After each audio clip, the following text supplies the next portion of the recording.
Hello and welcome. Let's talk about Chapter 3 of The Mandalorian. This review is going to follow my last two reviews where I'm going to start off with a completely spoiler section where I give a broad overview of the episode with some accompanying screenshots. If you don't want the episode spoiled, then you can skip to this timestamp, at which point we will start a very light spoiler review section. I am going to talk about some things that happened in the episode, but I'm going to do my best to keep it very general and talk about the bad things that were in the episode, my nitpicky things, my neutral things, and then the things that were just great, because I love ending these reviews on a positive note. So let's get into this.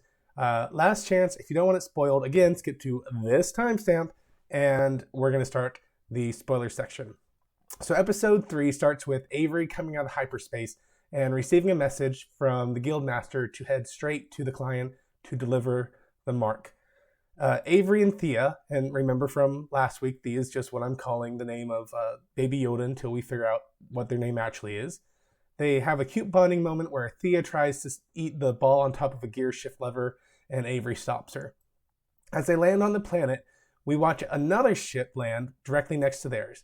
So the fact that they're focusing on this, I'm going to assume that somehow that is significant later on. But for now, I don't know if I'm the only one who thought of this when I saw it, but the ship that lands looks a lot like that Valkyrie ship in Thor Ragnarok. Take off the engines on the side, and it looks like maybe you have the same base asset. I don't know. Maybe there's only so much you can do with the design of a spaceship. But when I saw it, I could see them reusing some physical or digital assets from Thor Ragnarok in the Disney show. Anyway, Avery and Thea go for a short walk through town and arrive back at the M-Cell's hideout. Look, there's going to be a lot of self-referencing I do in these reviews. Just go back and watch the other ones if I use a word and you can't figure out where I got that word from. The stormtroopers answer the door in full gear and then basically have an exchange with Avery that ends with the stormtrooper saying, "I know what you are, but what am I?" General Rommel, and that's just what I'm calling the head of the Imperialists. If they already provided his name, it was so quick that I don't even remember it. So I'm going to go with something that's easy to remember, since they're already trying to get this really strong connection between this general and the German party during World War II. So Rommel it is. There's Rommel and Dr. Concave Chest, and they are extremely excited to see Thea, and we get confirmation that Rommel sent out multiple bounty hunters before he shows Avery the payment for completing the mission, which was 20 bars of gold pressed latinum. Avery inquires about the fate of Thea, and Rommel reprimands Avery for breaking guild codes. According to guild codes, once the mark is delivered and payment is received, their job is to forget that the bounty was ever given, forget everything they saw. So Avery does accept the payment, and we watch him walk back to the Mandalorian Enclave, where all the other Mandalorians react to the case he's holding. Avery hands the Beskar steel over to a character that I'm going to call Mother Abbess. That's right, I'm crossing genres hard on this one. If I can find a good person to name Von Trapp, I might just rename the show to a review of The Sound of Star Wars and see how many people I can confuse with my eclectic viewing choices. This scene drops a ton of information on us. The poster child for toxic masculinity is mad that the Beskar steel was cast in an Imperial facility, and that the Empire enacted some great purge against all the Mandalorians. Based on a droid we'll see later, I have to wonder if this was at the same time that the Jedi were being exterminated. The Mandalorian are now forced to live in the shadows, only coming and going one at a time. Mr. Toxic tries to remove Avery's mask, and the two of them get into a brief knife fight before Mother Abbess speaks up with some Mandalorian lore, and everyone responds with, "This is the way," diffusing the situation. Mother Abbess forges a cuirass, and that is the front and rear part of a suit of armor that would cover your torso. During the forging process, we get to see a little more of Avery's backstory and the extermination that happened to the Mandalorians. With the remaining Beskar steel, Avery gets another limited weapon called Whistling Birds. After the forging is complete, we get to see Avery in a brand new set of armor from head to toe. And the Guildmaster admits that everyone received a fob for Thea. The Guildmaster tries to get Avery to take some time off, but Avery insists on getting the next job and selects a tracking fob for a nobleman's son who skipped bail. Avery tries to find out some more about what the M-Cells are going to do to Thea, but finds out nothing. And Avery is upset that the M-Cells are working for the Empire, but the Guildmaster blows him off, saying the Empire is gone. If it really bothers him, Avery should go to the Galactic Core and tell the New Republic, an idea that Avery brushes off as a joke. Avery is about to head for the ocean dunes of Karnak, but as he reaches for the gear shift lever, he realizes that he never put the ball back on top that Thea took off at the beginning of the episode. And we get a moment of him thinking things over before shutting down his ship and heading for the M-Cells. Avery arrives at the M-Cells location and finds the space bassinet that Thea was riding in discarded in the dumpster behind the hideout, which not exactly the best hiding place. Using his sonic screwdriver, Avery is able to listen to the staticky conversation between General Rommel and Dr. Concave Chest about extracting all the material and leaving explicit orders to bring the subject back alive. Avery begins his assault on the M-Cells, starting with ripping the eye off the door greeting droid. As the stormtroopers come out to investigate, Avery sneaks around to the back and blows up a back wall in order to get entry. We're then treated to a great set piece of Avery sneaking around the M-Cells base and taking out stormtroopers. Avery arrives at the medical bay where Dr. Concave Chest is just about to extract the genetic material from Thea using the interrogation droid that we used on Leia in A New Hope. Avery shoots the droid and Dr. Concave Chest begs and pleads and grovel for Avery not to hurt him. It's just a child. So I guess this is confirmation that the baby Yoda is a boy, and instead of calling him Thea, we'll call him Theo. Avery asks Dr. Concave Chest what he did Theo, and the doctor responds that he saved Theo, all while just spouting off an endless stream of begging for his life. Avery takes Theo, and we get more of Avery sneaking around the M-Cell enclosure, but this time also having to protect Theo. At one point, Avery is surrounded and uses the whistling birds that he received earlier in the episode to take out all the stormtroopers that were surrounding him. We cut back to the Bounty Hunter Guild, where everyone's tracking fob for Theo lights up, and we can see the Guildmaster reacting to this, kind of putting the pieces together that Avery has gone back to get Theo. Once Avery escapes, we see him heading back to his ship, and all the bounty hunters start to come out to capture him, including the Guildmaster. Avery ends up getting to a shootout with the Bounty Hunter Guild, and we see more of these vaporizing bullets, and just when it looks like Avery is completely outmatched and about to die, all of a sudden the rest of the Mandalorians just come streaming out of the sky, taking down the rest of the Bounty Hunters Guild. Mr. Toxic tells Avery to run onto his ship, and upon entering it, Avery is ambushed by the Guildmaster, but Avery's able to distract the Guildmaster and shoot him and leaves him on the planet. As Avery blasts off and leaves the planet, Mr. Toxic flies by and gives him a quick salute send-off, and we see back on the planet that the Guildmaster is okay, that he had been paid in some Beskar steel ingots also, and the shot that Avery took hit the ingot and didn't kill him. Okay, that ends the complete spoiler section of the review. This begins the very light spoilers, and I will try very hard to keep it light and very minor. Let's start off with the bad things in this episode. Okay, so the first bad thing that I noticed that happened in this episode is, why are the stormtroopers now answering the door directly? In the first episode, the eyeball droid came out, saw them, and opened the door, so Avery was allowed to come in, and once he was inside the second room, that's when he first saw the stormtroopers. So now, not only are they answering the door, they're doing it in full stormtrooper garb, and they're coming out into the middle of the road, or in the middle of the alleyway there, so that anyone on Earth could see them. So I suspect the reason this is done is for the viewer's benefit. Like, hey, remember, there are stormtroopers here. But in continuity, in the world itself, it makes no sense for the M-Cells to directly answer the door in this full-on garb, because they are clearly working in just as much secrecy as they can. Everything was under the table, off the books. So why would they be advertising that they are there when they're trying so hard to stay off the radar? That was my one. Like, this is just a bad moment, and I do put that as bad and not just a nitpick, because it kind of breaks some of the continuity that it feels like they were building up with these characters. They were really building them up to be mysterious, and for them just do a quick 180 and like, oh yeah, they walk into the street in full garb, it kind of seemed to be contradictory. So I didn't like that. So that was the bad. My nitpicks. Mother Abbess, and that's who I'm calling the Mandalorian forge worker. If you didn't watch the spoiler section, that's just what I'm calling her. So Mother Abbess tells Avery that if she can forge him a full Kurios. But later we see Avery in a brand new shiny armor that includes the other shoulder pad, new wrist protectors, thigh protectors. I'm not sure if I also included new boots. I couldn't see that clearly in the shots that they provided.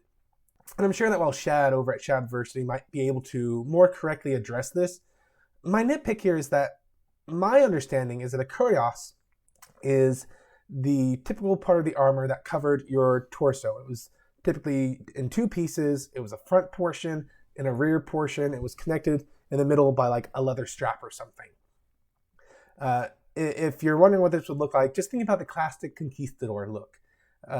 They had the hats, and then they had the chest piece in front and back. But even though we were told that he was going to get a full Kurios, we see that he got a full set of armor for Mandalorians, at least a full set. So if they were going to do a full set, I'm not sure why the Forger didn't say, oh, there's enough steel here to create a new set of armor, instead of just saying Kurios. Maybe they thought Kurios sounded more impressive. Maybe there was a continuity error. Either way, it was just a weird nitpicky moment for me when they said Kurios, and then all of a sudden there's all this shiny armor and not just the chest piece. My other nitpick thing is that the transition between the New Republic being a established entity at the end of episode 6 and this bloated bureaucratic husk to the point that the people of the galaxy are welcoming the First Order because the Republic is just so huge, it's so useless, no one likes it, even to the point that they are welcoming the First Order in the light of the fact that the First Order has been doing forced conscription through kidnapping, and people are still welcoming the First Order, still ignoring their threat. This whole transition thing, it's been very loosey-goosey in the Star Wars movie universe. Like, they really haven't addressed this at all. How you could go, at most 30 years, 40 years? It really hasn't been that significant of a time between the events at the end of episode 6 and the events at the beginning of episode 7. And it seems like they're kind of doubling down on that in The Mandalorian, where they're just kind of yada yada, stuff happened, and now everyone hates the New Republic. And that's just disappointing to me. I was kind of hoping that The Mandalorian, being a work that happens in this transition period, would kind of be looking more at that would be seeing things like, here's how it affected the blue-collar worker, as it were, the everyman. That, yeah, sure, the Jedi are fine, and everyone in the rebellion was happy that the Empire was destroyed, but how did this actually affect the universe? How did this actually destabilize the galaxy of the Star Wars universe? As we've completely destabilized a extremely centralized government. And they're just kind of glossing over that, which, yeah, no one wants an episode 1 level of politics discussion, C-SPAN in space. But I was hoping they might give a small address to why people were so ignorant of the First Order, how it was able to amass so much power in such a short time span without anyone caring about the kidnappings, but it doesn't look like we're getting that. So, minor nitpick, just something that was, kind of nagging me in the back of my mind as I watched this.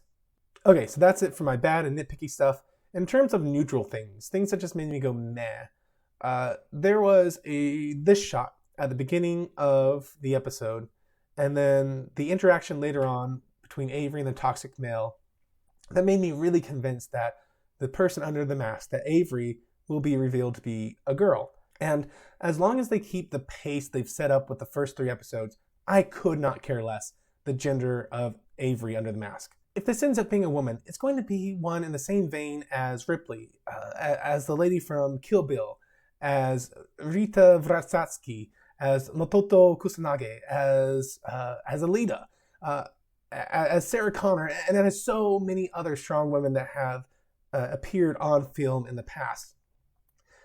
If it is a woman, then Avery isn't just going to be some sexist version of women that's this perfection embodied and totally unrealistic approach for the demographic they're supposed to be marketing to. Avery would be a woman who uses her intelligence to overcome foes that outweigh her, like Sarah Connor, rather than a 90-pound when wet woman who can throw a 200-pound man across a room like Batwoman. Now, the only reason I'm giving this a neutral rating instead of a good rating is because, one, it's just complete speculation on my part. We don't know who's under there. It might be a woman, it might be a man. But two, because this kind of writing should be neutral. Like that should be my response. I shouldn't have to care at all if it is a boy or girl under the mask. No one at all cared that Sarah Connor or Ripley were strong women. Advertising teams didn't make a big deal out of it.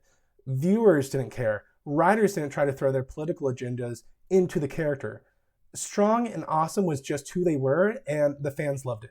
Now, while yeah, there will undoubtedly be people who, if Avery removes her mask and it turns out to be a woman under there, they're going to crow and just posture about, well, of course the Mandalorian was a woman. In this day and age of Disney, you can't have a strong male lead. And if it turns out to be true, they will use it as further proof of Hollywood's current trend of anti-male sentiment. And I think this is short-sighted and an incorrect response. If the Mandalorian is a woman, and if the show continues this path of progression we're currently getting with Avery, then everyone who hated Captain Marvel should be praising the way this show handles Avery. We desperately need more realistic representation of women, the way that the Mandalorian might be doing, the way that Terminator did in the past, the way that the Alien franchise did. I'm sorry to go off on a huge speculation like this, but I think it's important to address these issues beforehand and before people are just giving off their knee-jerk reactions to whatever gender is revealed under the mask. As it is looking more and more like the person under the mask will be a woman, and the actor doing the voice, Pedro Pascal, is only providing the voice. Because I think it's something we need to be just kind of going over in our heads beforehand, because we don't need to be doing this knee-jerk reaction for everyone who disliked Captain Marvel or The Last Jedi. We don't need to be going into the overreaction that we so often accuse the people who label anyone who didn't like those movies as sexist or racist or whatever ist you want to put on the end of things. I think that we always need to be giving good measured responses, and that anything else just makes us look dumb. So that's the only reason I want to bring this up, and that is why I put it in the neutral category, because it doesn't affect the quality of the show one way or the other if it's a man or a woman. In either case, they have shown a character who is flawed, who struggles, and who is just an interesting and captivating character. And so the gender is completely neutral to me. They are still leaning heavily into the Star Wars self-references, such as this piece of metal we see in the background, that is the piece of metal, or that looks like the piece of metal that Han and company used in the trash compactor to try and keep it from squishing them. So yeah, they're still really leaning into that. I don't think it's as bad as it was in the first episode, but seriously guys, just be cool. We don't need the endless stream of Star Wars references in The Mandalorian. We know it takes place in the Star Wars universe. You guys are doing great at it. The Easter eggs, they're neat, they're fun, but just go easy with them. That's all I want. It was nice to see a little bit more of Avery's backstory in this episode. It was more of an expansion of the quick glimpses we saw in episode 1 than it was any new information. But it was nice. It's just I don't overly care about it. It does give us maybe some more motivation for Avery caring about Thea, but in the end, I don't see it as strictly necessary. I don't agree that not knowing Avery's backstory limits our ability to empathize with him. Like in Trigun, you don't get to know any of Vash's story for most of the series. You can watch Cowboy Bebop several times and still not really get to know too much about Spike's backstory or really any of the crews. Or in Firefly, you get to know just a very, very small amount of Malcolm's backstory, But even if you cut out that short introduction we get to Malcolm, you'd still, through the course of that first episode, know everything you need to know about Malcolm, that he has his own set of rules, his internal morality system that he adheres to very strictly. And that would give us all the foundation we need. So I know some people are saying these episodes are being weak because we don't know enough about the Mandalorian's backstory. And I disagree. I think there are plenty of examples in cinema and TV shows and novels where you have a protagonist who is the mysterious stranger, where you don't know his past, you don't know his backstory, but he's still gripping and captivating. And I think this is a perfectly fine archetype to have for a main character. So it didn't bother me. It was neat that we got to see it, but ultimately a completely neutral bit of storytelling for me, as at the very least in this episode, it didn't add anything new to what we already knew about him. It might have added one thing about who was responsible for the attack. I guess it did. I'm not going to ruin that because this is the light spoiler section. But that bit of knowledge didn't ultimately impact us at this point in time, at the very least. Okay, that was my bad, nitpicky, and neutral things I had to say about the episode. Let's talk about the good.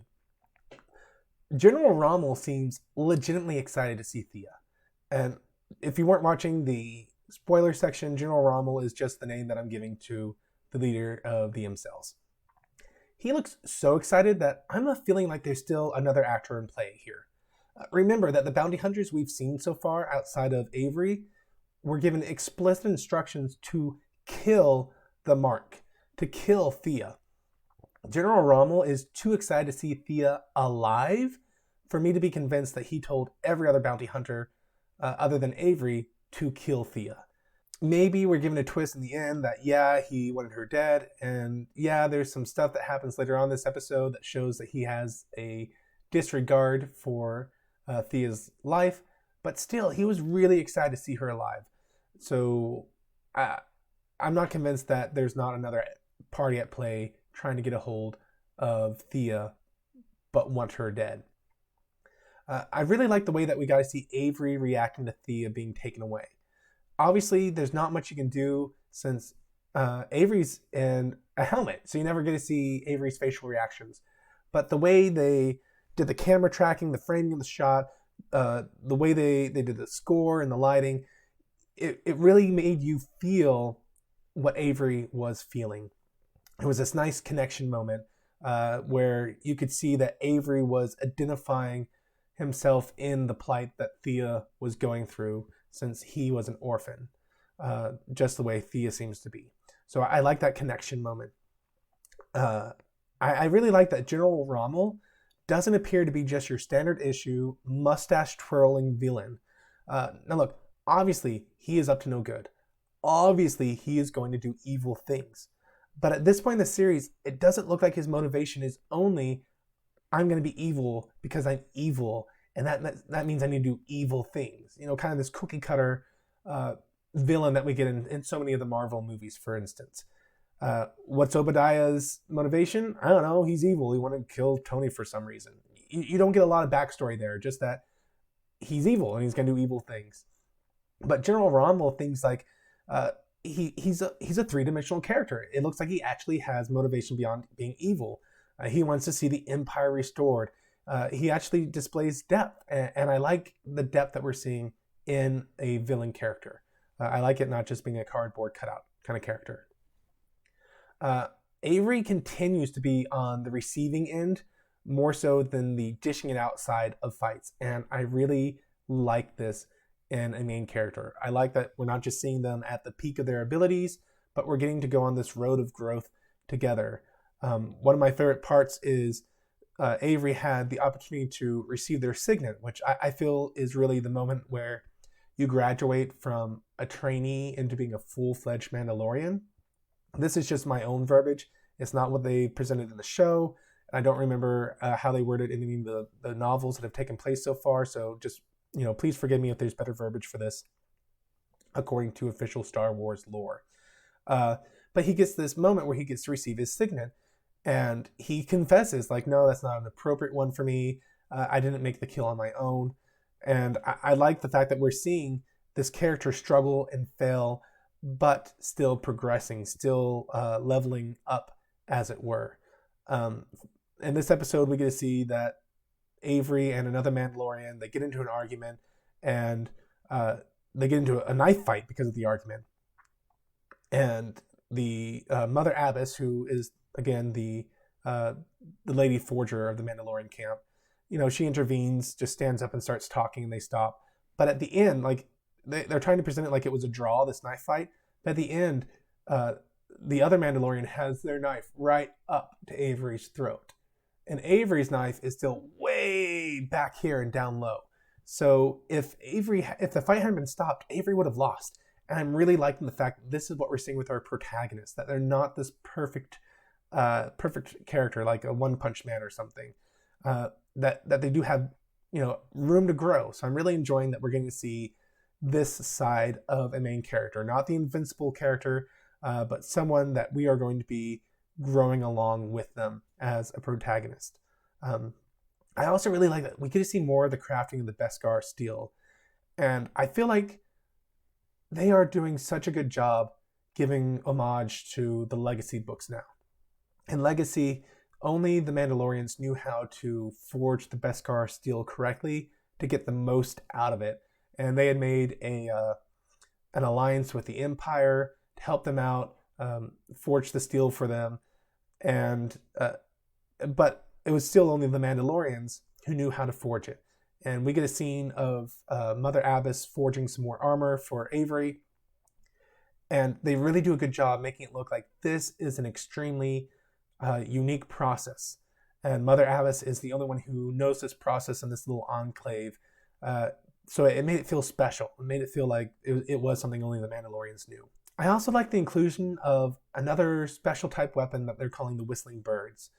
Between the Whistling Birds and the ammo from last week that just disintegrated people, I feel like we're being given hints about a major upcoming battle. Like, again, in this episode, we got a moment where we got to see the Whistling Birds being used. So we understand the capabilities of these limited weapons, and we understand that they are limited. Like, they make a point of showing with the disintegrating ones that you pull out the bullet, you put it in, and you get one shot, and then you have to do another one. So we're being told about the capabilities and limitations and the scarceness of these weapons.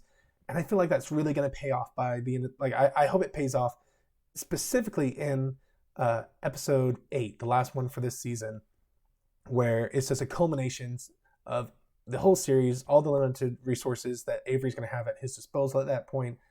And it's going to make the fight more intense because we understand that Avery's going through all these limited weapons to the point that he has nothing left. And we're going to be right on the edge of our seat. And I really like that sort of story progression where they give you information about it and then you get to see it happen throughout the series. Kind of like in James Bond, Q would give Bond 3 things and then, Bond would reject the 4th one. And then throughout the rest of the movie, we'd get to see the way he uses each one of those 3 special weapons to overcome a situation. So I really enjoy that this series seems to be planned. They have a beginning. It looks like they have a known ending by the end of the season where they want to be. And they're doing a great job presenting it that way. So I'm really, really enjoying that. Also, they are just doing such a good job with the visual storytelling in this series. Instead of having General Rommel shouting to renew the bounty on Thea at one point, we just cut to the bounty hunter hall. And all of a sudden, all their fobs start blinking because each one had been given a fob for Thea. And that's great visual storytelling. Instead of being told that something's happening, we're being shown, and they're leaving it to us to figure it out. Like, hey, you're intelligent people. You just saw this 15 minutes earlier in the episode. You can remember this. So we're just going to show you this little light blinking, and you're going to make the connection that they're making, the connection that Avery has Thea, and they're all going to go get Thea. So I really like the fact that this show is doing a great job with visual storytelling and treating us like we're intelligent people. I like the way that there's a short scene where we get to see some battle droids, and they did a fantastic job making the battle droids look like a threat. Like in the prequel series, the battle droids were kind of a farce. They're more slapstick humor. Even the larger, beefier ones were still kind of farcical. Farcical, is that a word? We're gonna roll with it. They were ridiculous. And this episode made them look like a serious, legitimate threat. And finally, the final action set piece in the episode is amazing. And I'm not going to say anything more about it.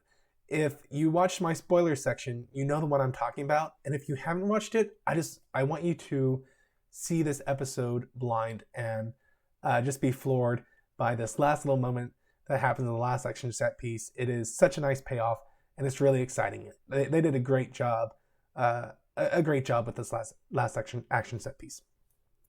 So that's it for this review. In terms of the episode, definitely better than episode 2. I'd even say that it's better than episode 1 simply because it is building on what episode 1 and 2 have already established for us. So 2 was kind of a low kind of slump for me. Episode 3 brought it back up. I'd give this a strong 7.5, 8 out of 10. It was a good episode. They're really finding their stride. They're really doing a great job. I look forward to episode 4. Like, as long as they keep this going, I think it's going to be a really great series. So that's the end of the talk for all the episode. Just some personal news. My apologies that this review is coming out so much later than I usually get the Mandalorian reviews out. I spent the week out at a job site far, far away from my home. And it was some long days. I spent about 18 hours a day out on this oil pad working. And, I'd get home, or not get home, but I'd get back to the dorm room, basically, they were having us stay in, and have just enough time to sleep and shower and be right back up out in the field. Because there were some long, hard days, but they were fun days, no complaints. But even if I'd had the time to make the recording yesterday, as you can tell, my voice sounds a little raspy. I've had laryngitis all week. I was barely able to talk at this site. So I lost my voice on Tuesday, and it's just now coming back. So even if I'd wanted to do the review, there's no way I could have had the volume to actually be recording this. So I hope y'all don't mind, and I really love doing these reviews, even if they come out a little bit later. One last fun thing. If you're interested, when they show you that Beskar steel and it has the silver and black wavy lines, that in real life is called Damascus steel. And the way they make it is really fascinating that I'm not going to tell you about. If you want to find out how it's made, I recommend that you go to this guy named Alex Steele. And I'll put a little card up, that way-ish, and down in the description also. And he is a young man who has his own blacksmith shop, basically. And he goes through the process of making this Damascus steel. And it's a really fun thing just to watch how they do it. So check down below, check in the card for a link to one of Alex's How to Make Damascus Steel if that's something you think you'd be interested in. And until the next time, remember, may the Lord bless you and keep you. May he cause his face to shine upon you and be gracious to you. May the Lord lift up his countenance upon you and give you peace. Amen.